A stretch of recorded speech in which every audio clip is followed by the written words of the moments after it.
Pinto de Mello, sou pró-reitora de pesquisa e mestrado e doutorado da SPM e estou organizando esses painéis de debate. E para esse painel de debate, eu convidei a professora Denise Poiani Delboni. Eu vou depois pedir para ela se apresentar. A Denise é advogada, fez agora um trabalho muito bacana, apoiado pela Fundação Tupperware, e é Wharton University, acho que é o seu nome? Rollins University. Não, na Rollins College, na Flórida. Rollins College. E depois eu vou pedir para você contar um pouco isso também, Denise. E a Liliane Almeida, que é nossa doutoranda no PPGA da SPM, faz um trabalho bastante significativo com profissionais, com empreendedoras femininas, e a gente convidou ela para falar um pouco sobre isso também. Então, como é que a gente vai fazer? Eu vou pedir para vocês se apresentarem, né? Eu vou pedir para vocês falarem durante 20 minutos, mais ou menos, a gente já combinou mais ou menos a sequência, e as perguntas estão abertas. A gente tem um chat aqui do lado, vocês podem, do lado, depende do computador ou do celular, né? A gente tem um chat, vocês podem mandar as perguntas pelo chat, eu tento respondendo ou organizando, para os debatedores responderem até o final, tá bom? Cristiane, se você quiser começar, já começou a gravar, tá ótimo, obrigada. Denise, você pode se apresentar? Eu posso. Bom, boa tarde a todas, obrigada por estarem aqui. Eu estou vendo que são só mulheres lindíssimas, umas fotos maravilhosas. A gente brincou aqui, Cristina, que as empreendedoras femininas, coitadas, estão quebradas, a grande maioria tal, mas que estão bonitas. Estão bonitas na foto. Eu sou não, advogada. Quebrada não. Então, a maioria, vamos ouvir hoje os depoimentos aqui, viu?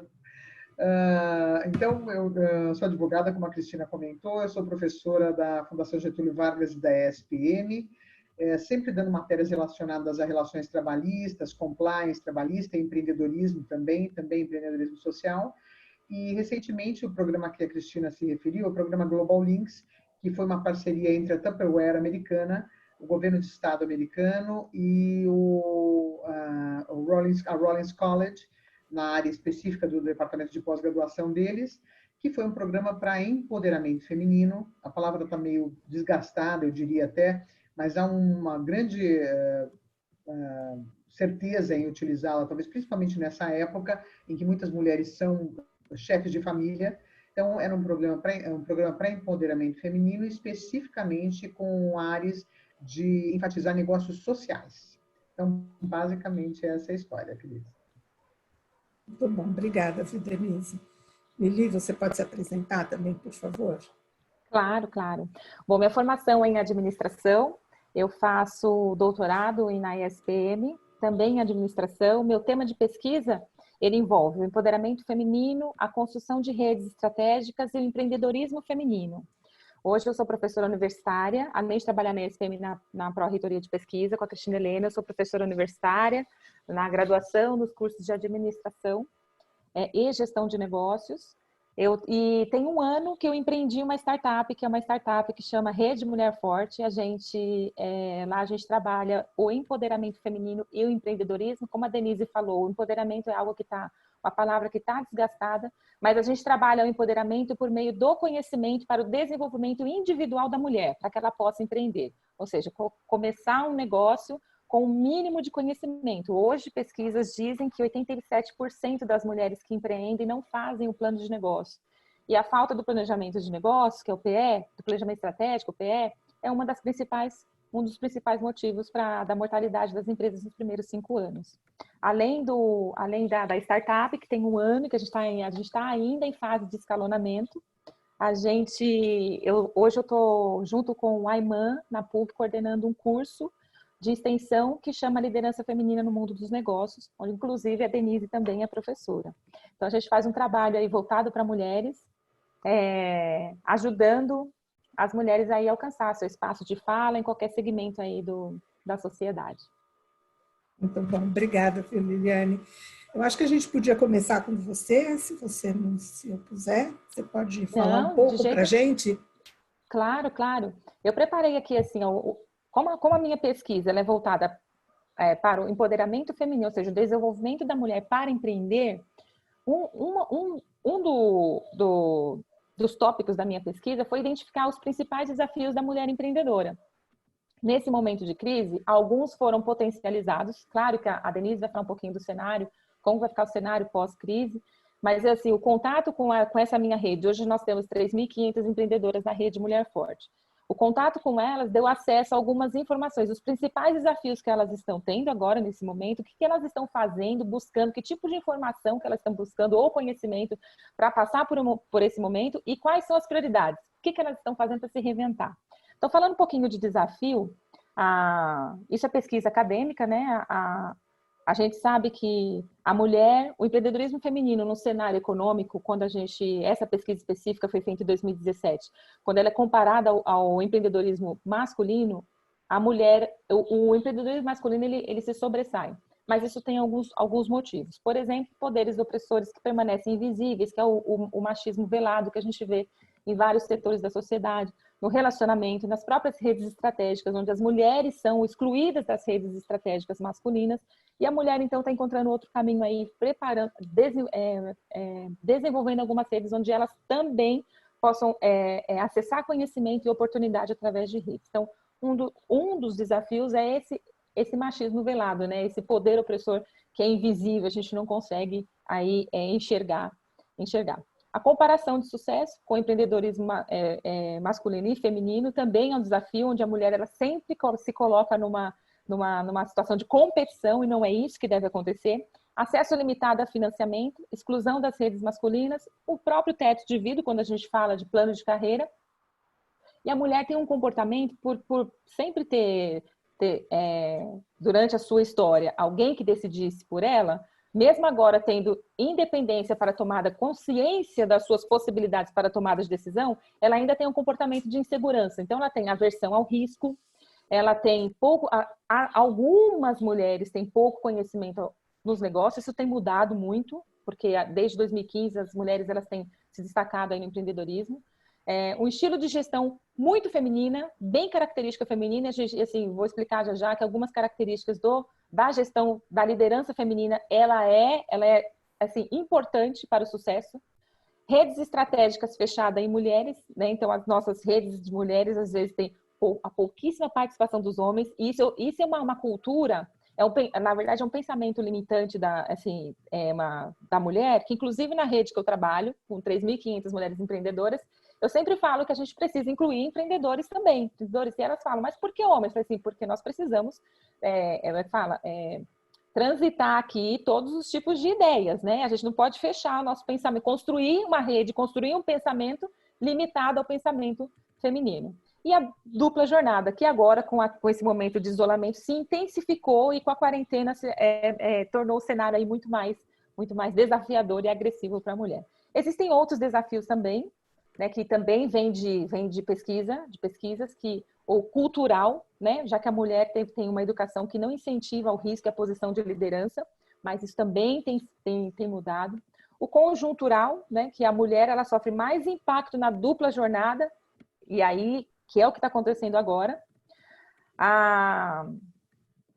E os motivos que levam a mulher a empreender. Geralmente a mulher empreendedora ela é casada, tem filhos, e ela foi empreender porque ela precisa, ter autonomia e ter mais tempo, e acaba se sobrecarregando porque ela assume tudo. Bom, já que eu trabalho agora, meu marido trabalha na iniciativa privada e eu empreendi, então eu vou assumir todas essas as atividades domésticas. Mas nesse cenário a gente vê que as empreendedoras estão também vendo a necessidade da mudança de comportamento, enfrentar esses desafios aí, e vendo que preciso repensar a minha maneira de trabalhar, a minha maneira de fazer gestão, e como que isso pode ser mudado.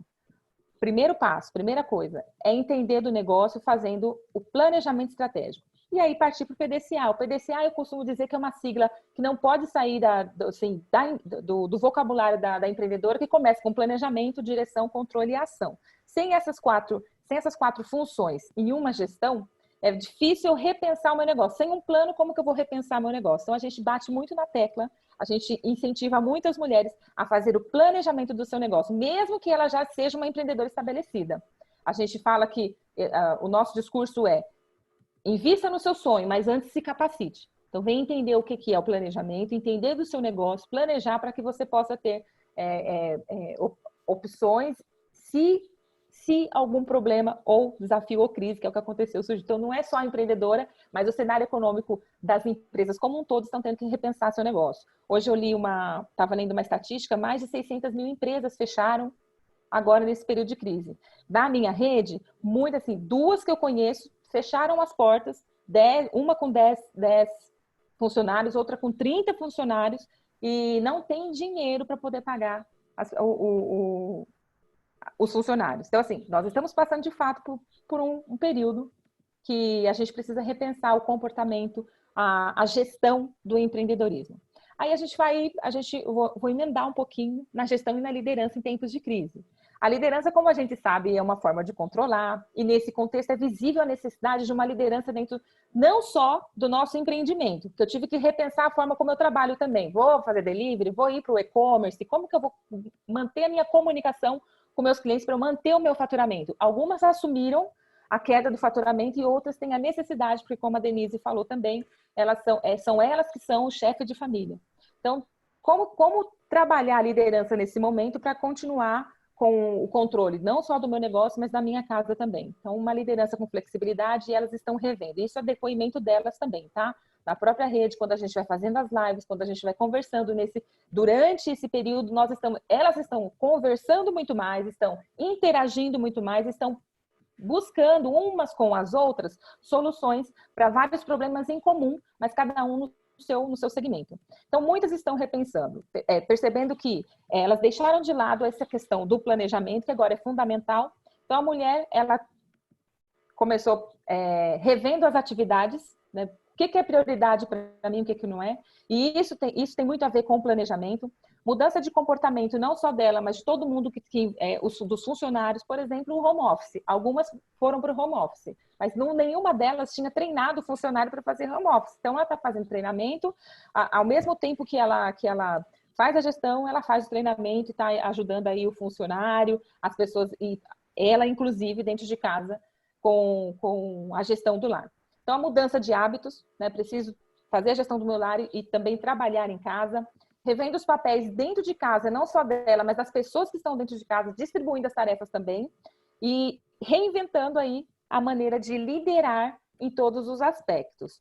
Dentro dessa questão da liderança, a mulher, ela tem algumas características que estão acabando beneficiando, por exemplo, saber ouvir, uma estrutura emocional e comportamental mais equilibrada, uma tomada de decisão mais objetiva. A mulher, quando vai tomar uma decisão, ela é objetiva, ela é racional.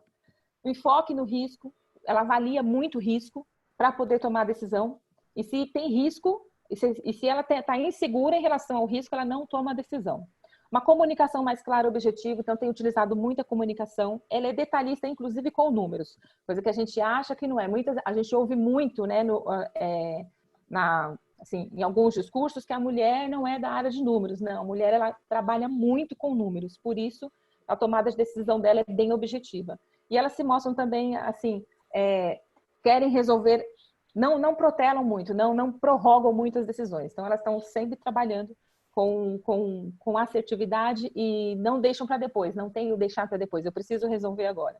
Então, assim, as pesquisas acadêmicas, que eu faço voltada para a mulher, o empoderamento e o empreendedorismo, elas vêm trazer, então, uma motivação através da transformação. E os estudos mostram que as mulheres são mais propensas a liderar através da inspiração, transformando as atitudes e crenças das pessoas e alinhando as pessoas com significado e propósito. Muito do que a mulher faz está associado a um propósito, a um objetivo dela.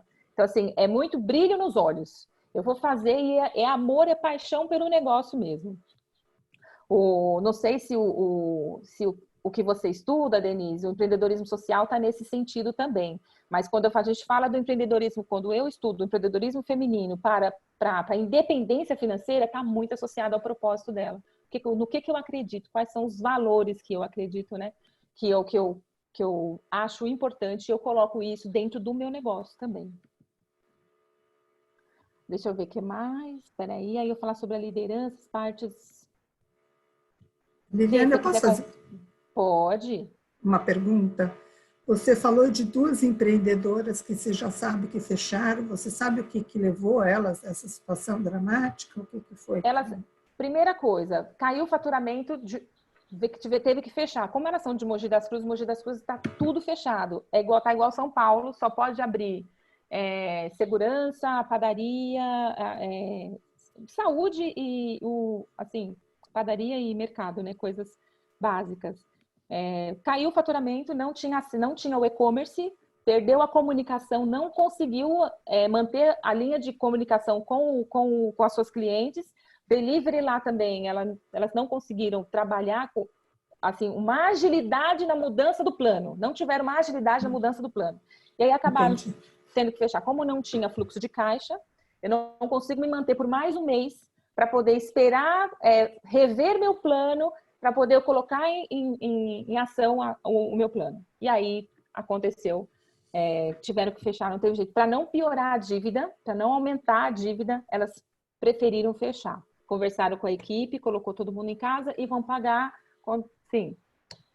Não deram nem prazo, então, assim, é delicado. Inclusive, eu estava falando com um colega professor, que são mulheres que, assim, e empreendedoras que não têm acesso à informação, por assim, não tem, elas assumiram todas as áreas, RH, jurídico, financeiro, marketing, comunicação, então elas acharam melhor fechar.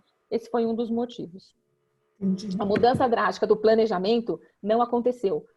E aí eu volto. 87% das mulheres empreendedoras não têm o plano, elas não tinham plano, não deu tempo de rever, não deu tempo de tomar uma atitude aí para mudar o cenário, que é bem delicado. Outras empreendedoras, a maioria delas, tá? Não sei dizer o percentual, mas a maioria assumiram a queda no faturamento, assumiram, caiu e eu vou ter que me reorganizar com esse cenário aqui até voltar a um equilíbrio de novo. E aí a gente está ensinando acesso à tecnologia, a gente está ensinando o e-commerce. A própria Magazine Luiza, a Luiza Trajano, ela liberou a plataforma dela para empreendedoras que não conseguem, que não tinham o e-commerce. Agora você pode subir os produtos lá, ajudando os pequenos negócios. Os formais, né? Exatamente, os formais, exatamente. O próprio Sebrae está dando auxílio também. Enfim, a gente tem aí uma preocupação com o pequeno e médio empreendedor.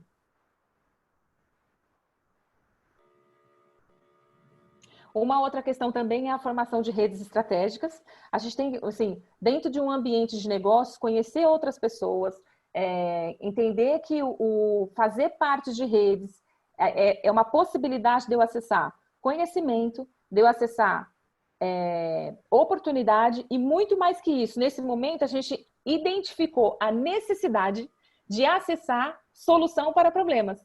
Todo mundo recebeu um problema agora, caiu no nosso colo um problema. Nossa, não pode sair, está todo mundo isolado, mas eu preciso continuar vendendo. Por quê? Porque os boletos chegam, eu preciso continuar pagando. Inclusive, semana que vem a gente vai conversar, tem um bate-papo, porque a empreendedora hoje está dando prioridade para pagar o quê dentro da sua empresa? Como que ela está renegociando a dívida dela? Por essa importância de participar de uma rede estratégica. Além dela dar acesso a aumentar o seu fluxo de conhecimento, de oportunidade, você também tem acesso a soluções para problemas que antes não existiam no meu negócio. A colaboração entre essas empresas, entre as empreendedoras que são interligadas, aumenta, né, assim, aumenta o meu limite de atuação em determinados segmentos, né, em determinados segmentos. Então, eu atuo até aqui, é meu limite de conhecimento, mas quando eu faço parte de uma rede, esse limite aí, ele é quebrado, né? Eu consigo acessar um pouquinho mais. Isso vai do interesse também de cada de cada empreendedora, né? De cada... tem segmento que interage mais do que outros. Então, fazer parte de uma rede fortalece não só o grupo, mas também me dá conhecimento, interação, acompanhamento, contribuição, oportunidade, solução para problemas que antes eu não tinha acesso. E essas contribuições são comuns e é uma característica de pessoas que estão unidas no mesmo propósito, né? Que buscam conselho, oportunidade de negócio, inovação, tendência e agora, mais do que nunca, solução para problemas. Né? Então, assim, trazendo os casos práticos, além dessas que eu falei para vocês que fecharam que acabaram tendo que decidir por finalizar um negócio, um sonho, que estava muito associada a um propósito, né? Tenho duas empreendedoras. Uma conversei essa semana, falou assim, olha, eu descobri ela trabalha com importação de matéria-prima, que não é fabricada no Brasil, dela vem de fora, ela descobriu, parou, porque não chega mais nada no Brasil, parou o faturamento dela, não recebe nada, não tem faturamento e conta para pagar. Então, ela foi identificar dentro dos fornecedores dela que outros produtos ela podia atuar, e ela conseguiu encontrar um fornecedor que a gente está com falta de álcool gel, né? Então, eu não sei, eu esqueci o nome. Ela me falou, mas eu esqueci o nome. Ela conseguiu encontrar um fornecedor que estava liberando não, que também fornecia matéria-prima para o álcool gel, e ela começou a buscar outros clientes aqui, que não é o cliente dela, buscar outros clientes, e abriu aí o leque dela de atuação por conta da necessidade do mercado. Então, a crise deu para ela uma oportunidade. Ela está aí importando um outro tipo de matéria-prima. E eu tenho uma outra empreendedora também, ela é de São Paulo. Ela trabalha com instalação de decoração. Como é que você vai fazer decoração, né? Decoração nesse momento e visitar os clientes. O que ela está fazendo? Ela está fazendo visita online, visita pelo WhatsApp.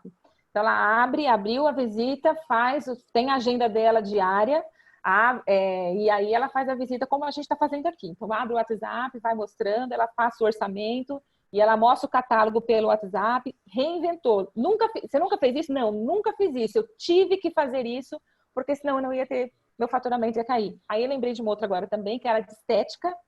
Ela parou também, ninguém estava consumindo, então ela ligou para manteve o canal de comunicação com suas empreendedoras, ou com as suas clientes, e ela ofereceu um pacote muito mais em conta do que é hoje, do que seria aplicado hoje. A pessoa compra o pacote, paga em 3 vezes e ela começa a utilizar a partir de quando acabar a quarentena. Aí, se ela indicar mais alguém, ela ganha um brinde, ela está tentando rever valores, rever pacotes, rever oferta de serviços e formas de pagamento aí para as clientes.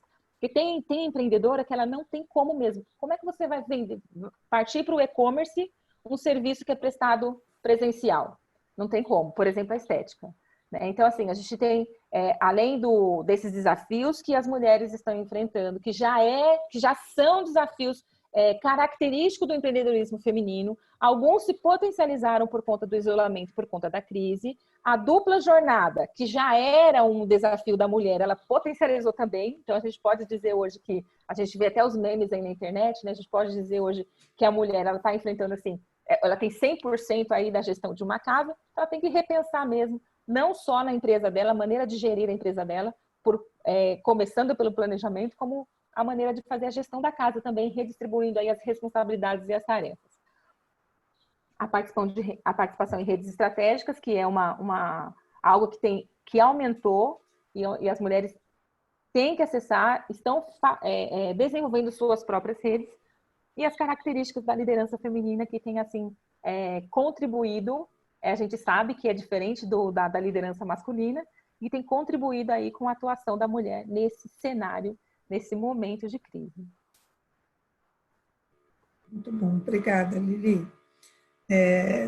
Bom, tem alguns comentários aqui do lado, no chat. Acho que depois que a Denise falar, a gente volta e abre para comentários, pode ser? Claro, claro. Denise, você pode dar continuidade, por favor? Mas você tem que liberar o microfone.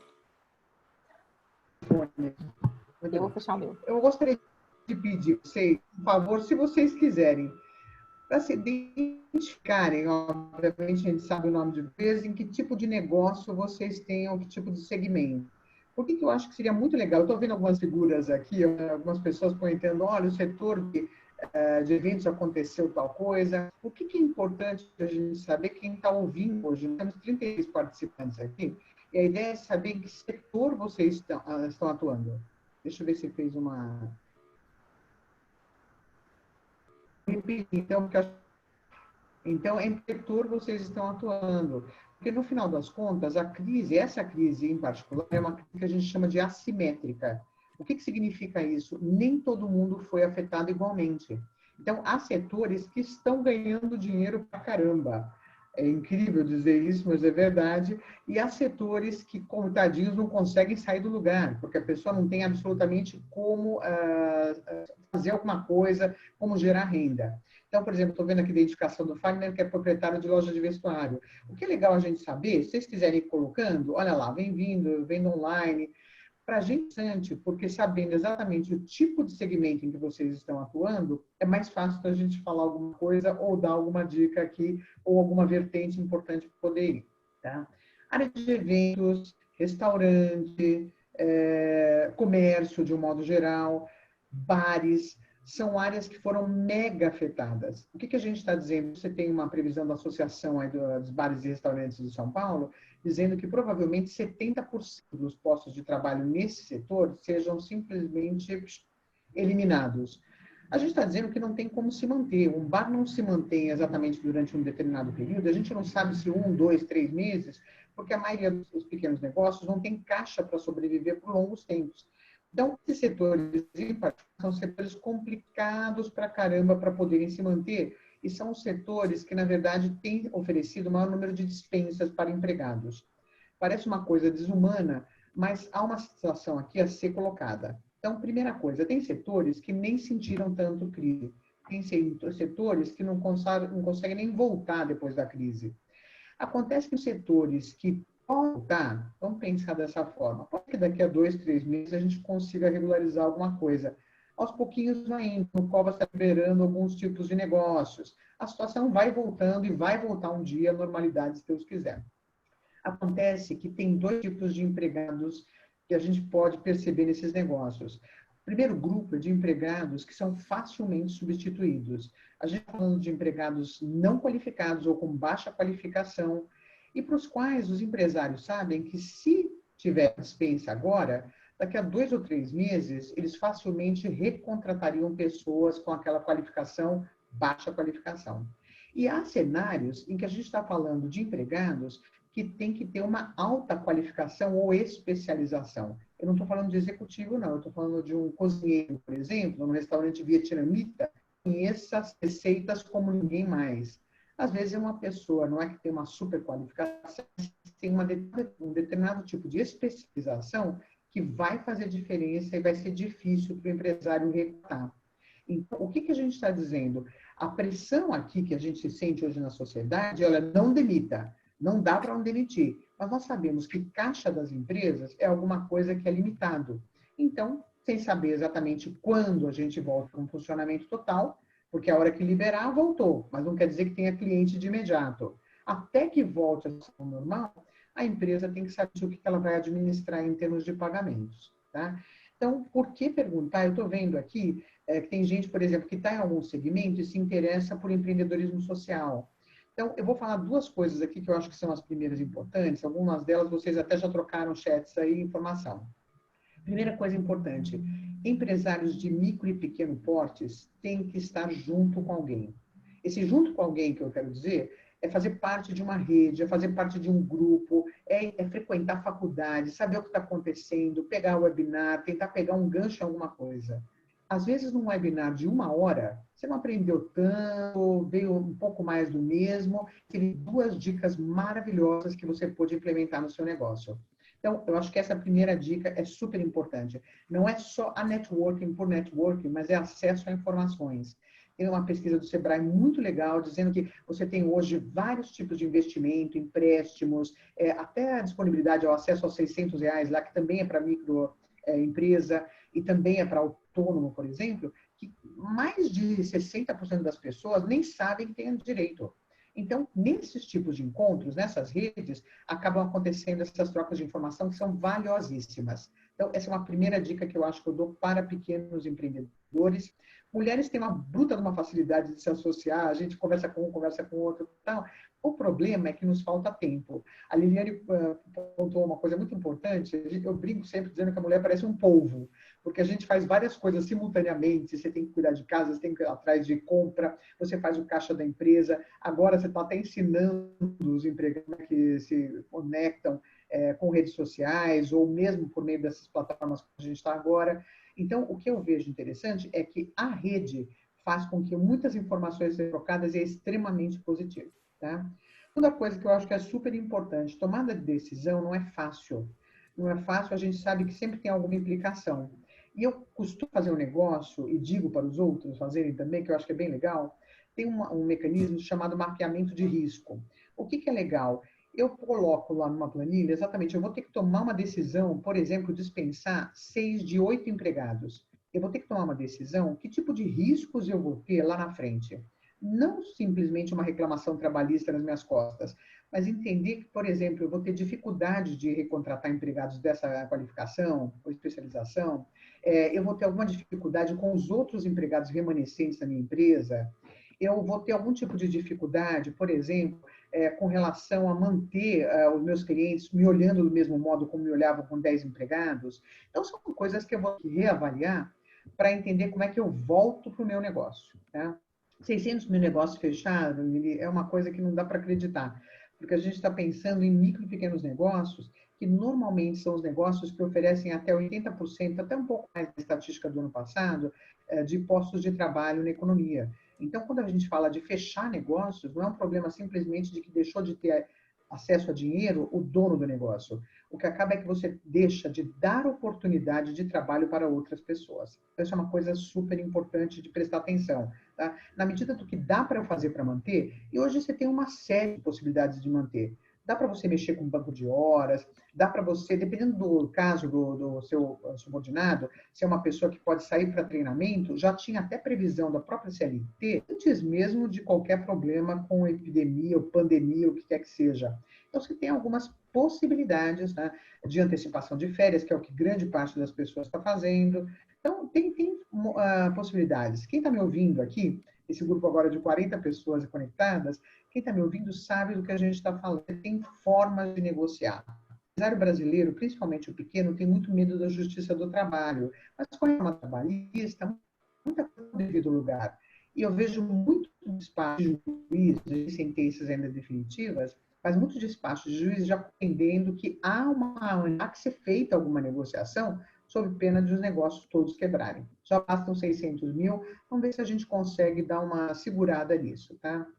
Deixa eu ver, minha internet está indo e vindo, mas acho que dá para a gente se comunicar, né? Vocês estão entendendo, né? Tá bom. Então, eu acho que então, duas coisas. A primeira é fazer parte de uma rede.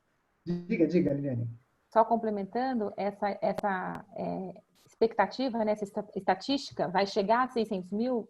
Se chegar a 600 mil, vai acabar impactando 9 milhões de postos de trabalho. Não, é uma coisa, diz que já fecharam, eu não sei se não fecharam formalmente, a informação é que fecharam 600 mil, a ação da Associação de Restaurantes é que o número de empregados, de pessoas no setor de restaurantes, que talvez tenha mega setor afetado, tem outros, mas esse em particular é incrível, que é dos empregados até final de ano, começo de maio. Há estatísticas hoje que, se a gente começar a olhar também, a gente não faz mais nada, não sai da casa. Aliás, da casa a gente não está saindo, não sai do sofá. Vamos melhorar Verdade. a história. Vamos melhorar. A gente não sai mais do sofá. A gente está falando de coisas que são desesperadoras e é assim, um me fala que fechou, o outro fala que foi mandado embora, o outro disse que não segurar, o outro não tem como ter acesso a mais caixa, o outro que foi ao banco e foi tratado como se o tempo fosse um tempo de ouro e não um tempo de pandemia. Você ouve de tudo. Nesse meio desse jogo, desse cenário todo, eu, há uns 15 minutos antes de começar a aula, me toco o telefone aqui de casa e me vejo, olha, tudo bem, chegou um pacote para a senhora. Não, depois eu pego. Não, mas a pessoa que deixou pediu para a senhora buscar agora porque é gelado. Nossa, mas eu não encomendei nada. Uma menina de quem eu compro, uma pequena empreendedora, de quem normalmente eu compro doces e compro alguma coisa assim para festa e tal, achou por bem no meio desse vendaval, dessa bruta encrenca, dessa que está reclamando, achou por os clientes, ela tem cadastro, pegaram um pudinzinho, que era uma coisa maravilhosa, que salvou a minha noite, inclusive. E é óbvio que é uma pessoa que acabou de receber fidelidade em contrapartida. Então, eu acho muito legal essa coisa da gente pensar em tomada de decisão, então, duas coisas. Essa tomada de decisão vinculada principalmente a essa história de ter fidelidade, de quem passar junto pela onda. É uma coisa muito legal que a gente normalmente não pensa. Você pensa, eu não tenho dinheiro, que se dane, paciência, eu vou deixar meu negócio. Nós somos brasileiros, pelo amor de Deus. Está super acostumado a enfrentar a onda. É hora de troca de moeda, é troca de plano econômico, é problema de locação. A gente está super acostumado a enfrentar isso. Então, eu não vou falar que é uma gripezinha, jamais falaria duas vezes, mas nem uma pandemiazinha, também não vamos diminuir a importância do problema.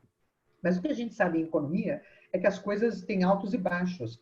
Então, se a gente está numa época muito de baixo agora, a coisa vai se recuperar, eu tenho certeza absoluta. O problema é a administração, essa tomada de decisão para esse tempo que a gente vai demorar para voltar. Tá? O problema é se eu volto inteira, 10 empregados, aos trancos e barrancos em termos de manutenção, ou se eu volto pela metade, ou se eu volto para o zero.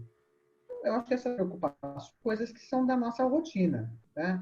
Eu estou vendo gente aqui que está falando, a Beatriz está dizendo que ela usa, por exemplo, análise SWOT.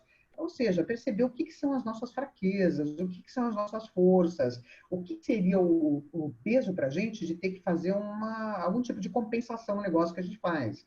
Então, eu acho que observar é uma outra coisa muito importante da tomada de decisão. Tá? É ver a empresa para frente, é sempre pensar nessa história de o que eu faço de muito bem feito e que eu poderia aproveitar a onda agora para fazer. Tá? A gente tem recebido um monte de coisas, tem visto gente que está começando a mexer com a internet, agora com redes de um modo geral, tentando divulgar produto desesperadamente, mas eu não sei também se é isso.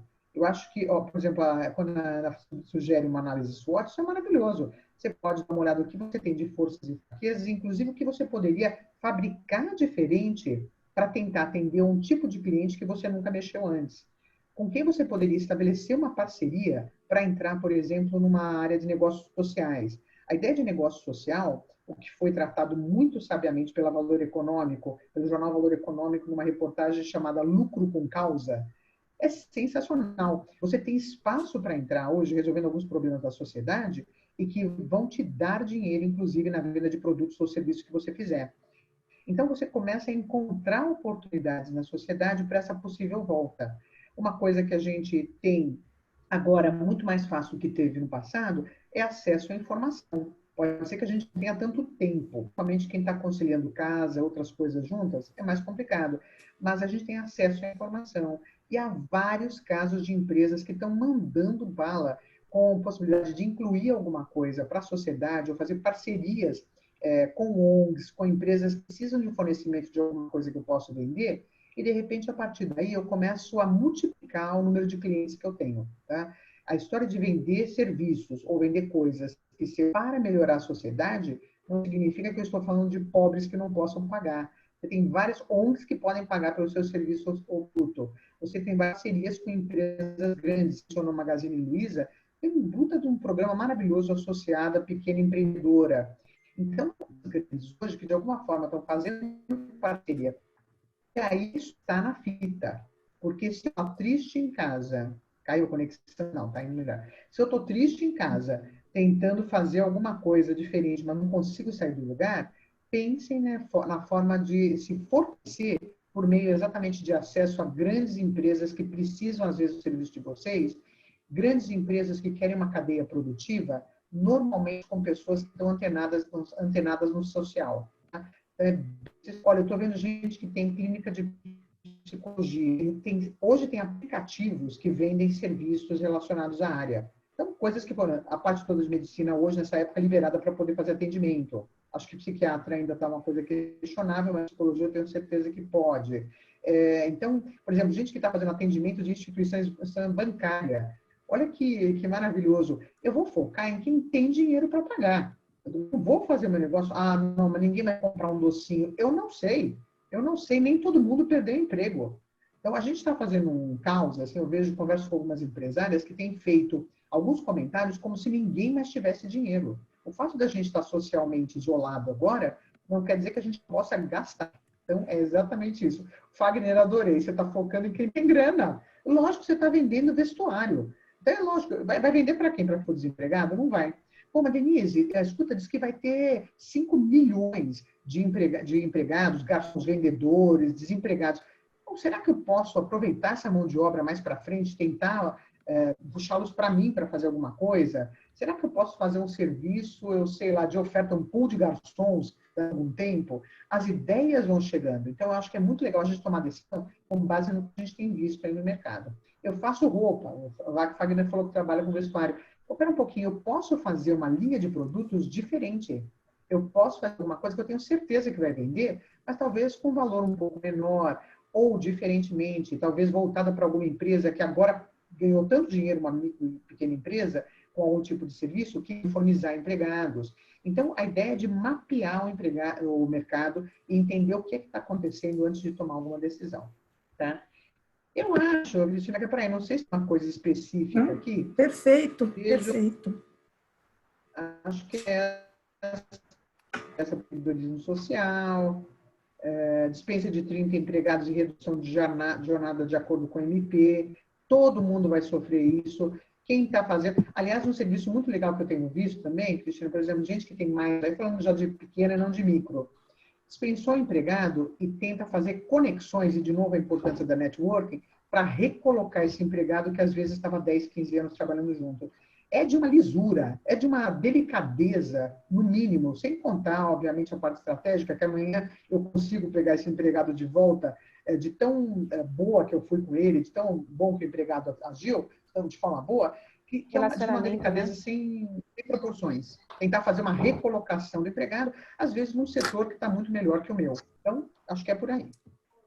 Posso fazer um comentário em cima das duas, né? Não veio ainda nenhuma pergunta no chat para vocês, então eu vou aproveitar esse tempo. Ontem nós tivemos um painel sobre o que as pequenas e médias empresas deveriam fazer diante da crise, né? E a primeira sugestão que o Sérgio Duque Estrada deu foi montar um conselho com pessoas de diferentes formações e de diferentes setores. Então, quando a gente está falando de redes estratégicas, também pode ser uma micro-rede, né, de pessoas com formações diferentes e que concordem em tomar um café da manhã virtual uma vez por semana, toda segunda-feira ou toda sexta-feira, para avaliar o que foi na semana ou o que vai ser, quais são as alternativas, o que fazer. 10 cabeças pensam melhor do que uma, né? Eu vejo também muitas redes de colaboração na Dark Web, que é uma coisa muito masculina, né? Não é uma coisa muito feminina. As redes que eu vejo de colaboradoras, de empreendedoras femininas, são redes que acabam virando fontes de extorsão. Elas não são redes de colaboração. Elas começam com redes de colaboração, uma ajudando a outra, depois vira um blog, vira um site, aí cobra para anunciar a pessoa, cobra para fazer a negociação, cobra para tudo e acaba inviabilizando o pequeno negócio, né? Então, eu acho que a gente precisa pensar o que é essa rede, que formato de rede que é interessante, como que a gente constrói ela. Porque muitas vezes, nessas redes sociais, você acaba entrando no negócio do outro e não numa rede de colaboração, né? Quando a gente está falando de rede, a gente está falando de interesses comuns, né? De um ajuda o outro. Rede não é... É isso mesmo, Cristina. Não, rede aqui é de networking mesmo, é de sair tentando saber onde é que estão as pessoas. Algumas redes são interessantíssimas, porque elas promovem treinamentos, promovem algum acesso, por exemplo, à informação que você não tem sozinho na sua casa. E empresariar, principalmente, que é aquela pessoa povo total, não tem tempo de ir atrás de informação. Porque a maioria das microempresárias tem lido alguma coisa sobre medida provisória. Se o empregado não leu, então, e que não leu. Então, é difícil, nesse sentido, Cris, aí concordando, de pensar em redes que tragam conhecimento. É essa a ideia. Não é que cobrem mensalidade, é que tragam conhecimento. Então, uma outra coisa, Denise, que me chama muito a atenção, tem uma falsa interpretação de que a crise econômica está associada com o isolamento físico. Não. A crise econômica, independentemente da gente voltar para a rua, vai acontecer. Por quê? Porque as pessoas estão inseguras, porque mudou a posição de investimento das empresas, elas brecaram, né? Porque teve fuga de capital, porque o consumidor não sabe se ele vai manter o emprego dele ou não, ele parou de comprar, né? Então, a questão é, mesmo que a gente volte a abrir o comércio, isso não vai resolver. Isso não vai ser uma solução para esta crise. A solução para esta crise não está no conhecido, está no desconhecido, em buscar caminhos novos, né? Buscar a necessidade do outro. O que é a necessidade do outro nesse momento? Algo que não tinha. Não existia essa necessidade antes. Então, como é que eu atendo essa necessidade? O que eu posso fazer para oferecer num contexto como esse? Eu acho que isso é um olhar muito Exatamente. mais propositivo do que, como você disse, ficar olhando os indicadores, a gente não sai do sofá mesmo. Isso é verdade. Acho que acredito que as necessidades também mudaram. Não é só a maneira de consumir, o comportamento do consumidor, o isolamento também concordo que ele não é o isolamento que mudou a crise, que mudou o cenário, mas as necessidades das pessoas mudaram também. Acho importante só fortalecendo o que a Denise falou, e concordo com o que você disse também, Cris, que as redes elas começam com um objetivo de colaboração, depois elas acabam virando negócio. Não é essa a ideia de uma rede estratégica. A ideia de uma rede estratégica é trazer conhecimento além daquilo que eu tenho. E como a Denise também comentou, as mulheres têm pouco tempo de sentar. Vou sentar e agora eu vou aprender sobre isso. Em uma rede, eu acesso a informação com muito mais agilidade, com muito mais rapidez. E pode ser uma dica que, assim, muda o cenário do meu negócio. Assim, na rede estratégica que eu tenho participado, as mulheres estão tentando ajudar o negócio da outra, tentando encontrar parceiras, empreendimentos que podem vender junto comigo. Não o mesmo negócio, mas que podem vender junto comigo. E elas aproveitam, por exemplo, a entrega, o delivery, né? E, de fato, alguns segmentos de algumas empreendedoras foi o cenário contribuiu e elas estão, assim, estudaram o mercado, oportunidade, colocaram produtos que não tinham, por exemplo, na área do vestuário e melhoraram aí o faturamento. Então, é um momento de Agora, repensar, assim. eu fico me perguntando, a Denise mencionou o fato de que, de fato, quem sabe fazer dificilmente sabe vender, né? E também, às vezes, não consegue, está tão envolvido no negócio que não consegue buscar informação. Que conselho a gente pode dar para essa empreendedora, né? O que a gente pode dizer para ela num momento como esse? Isso é para mim? Para nós? Para a Denise. Ah, tá.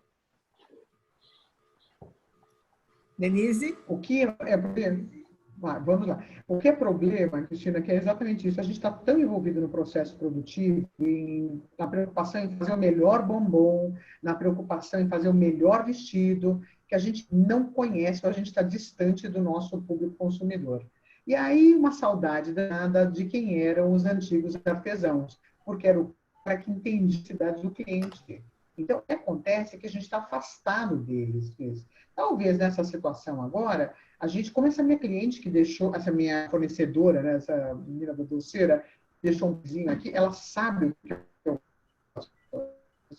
Então, eu acho que o que eu recomendo é de tentar se aproximar um pouquinho, talvez aproveitando esse embalo de que não tem compra, não tem tanta coisa, tal, mas tentar se aproximar um pouquinho do cliente, entender um pouquinho mais. Entender mais não é mandar uma pesquisa, aguenta também responder pesquisa nessa época. Entender um pouquinho mais do cliente, estar junto, é tentar fazer uma coisa, uma ação como essa que eu vi hoje, que custa zero, Cris. Se você pensar hoje, enquanto a pessoa gastou para fazer um pudinzinho pequenininho para trazer na minha casa, custa zero. Tá bom, vai ter gasolina, vai ter cozinha, tal. Do que é a crise, o que é o impacto que isso pode trazer em termos de fidelidade do cliente, eu acho que é demais. A outra coisa é a seguinte, se o empresário tiver ainda um pouco de capital, talvez seja uma oportunidade interessante de contratar alguém que faça isso. Lembrando que está cheia de gente desempregada no mercado.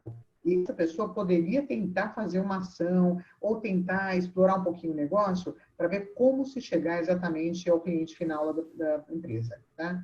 É uma possibilidade. Outra possibilidade, desenvolver negócio B2B. Eu posso não vender direto para o consumidor final mais, porque, coitado, meu é o quê? Mas há uma maneira de vender para alguma outra empresa intermediária algum tipo de negócio. Ou seja, se valer da expertise que você tem e entender mapeamento de mercado, porque senão não adianta nada. Eu estou perdida tentando focar no mesmo consumidor que não tem, mas... Esses dias eu vi um negócio que eu achei demais. Eu fui ao mercado e vi a prateleira de fermento vazia. Que estranho. É um negócio esquisito. Por que alguém... O mercado não tem mais fermento? Olha que interessante, uma mudança de hábito interessantíssima. Dentro de casa, a gente vai cozinhar mais. Fora de casa, vai comprar o bolo na boleira, A boleira, coitadinha, se ferrou agora. Está todo mundo em casa cozinhando. Mas o que é interessante disso? Essa história de mudança, porque às vezes é o meu próprio cliente que está mudando o hábito. Se eu não estou próxima dele, Cristina, e normalmente porque eu não tenho olhos, se eu só quero produzir, eu vou perder mercado. Vem um outro, me atropela, não estou nem vendo o que aconteceu. É a pessoa que está atenta, sensível à mudança no mercado. Se não tem tempo, delega. Olha, tem uma pergunta aqui, tem uma pergunta aqui da Ana Beatriz, que ela diz assim, quando você fala em... Oi? Quando ela diz o seguinte... Não, era algum nenezinho empreendedor, Cris.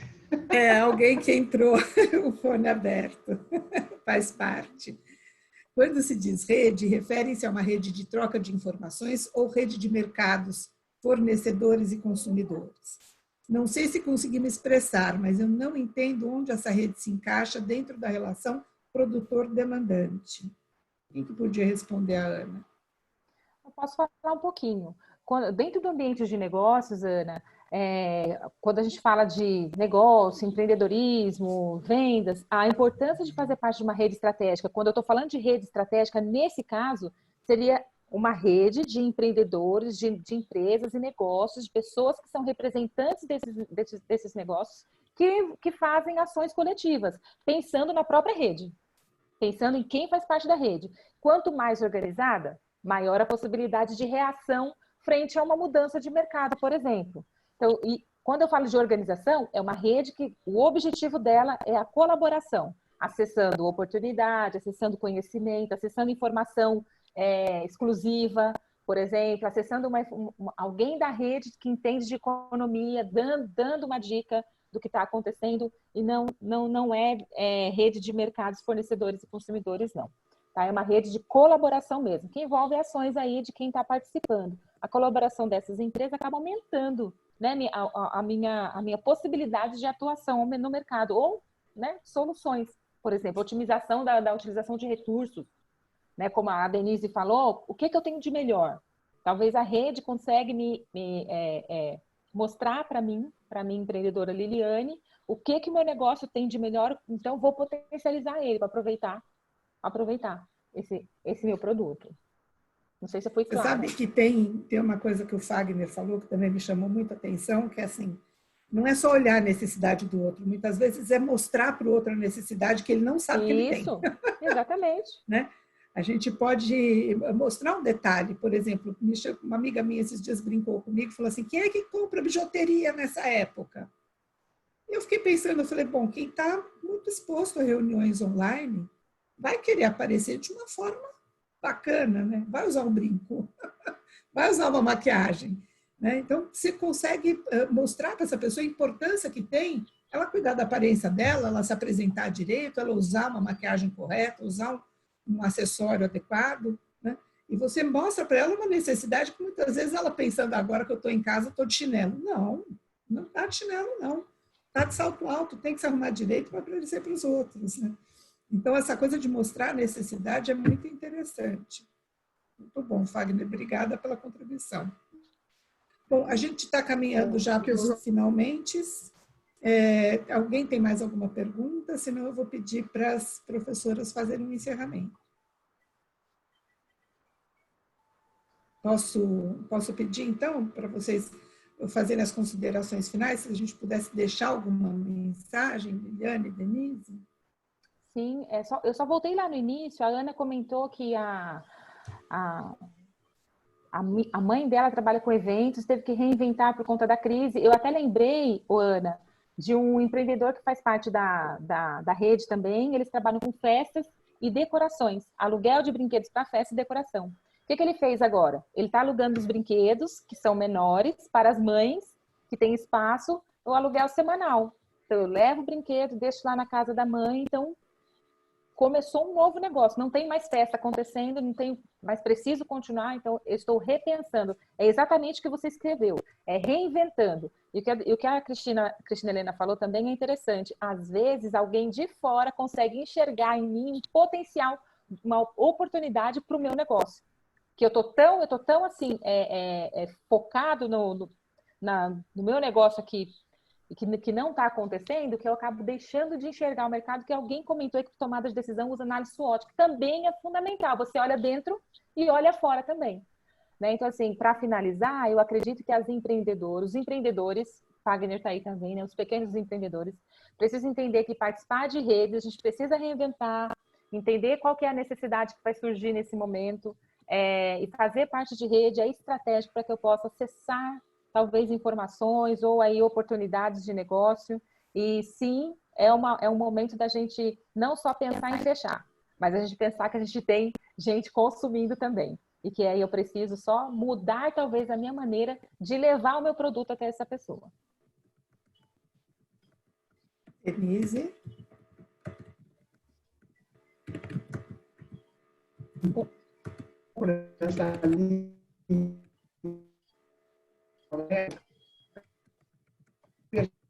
Percepção de mim, com gente que pensa diferente, tem negócio diferente, legal. Eu acho que a gente ficar em casa, vejo lá, o número de mortos subiu, isso é uma coisa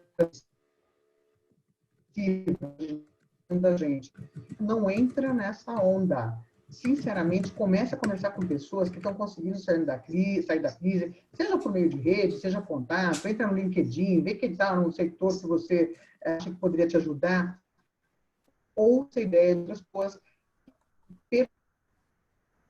Porque um bom empreendedor está luz na frente, é o cara que está prestando atenção na economia, como é que ela pode virar. Agora, apesar de ser uma economia surpresa total, Cristina, na volta,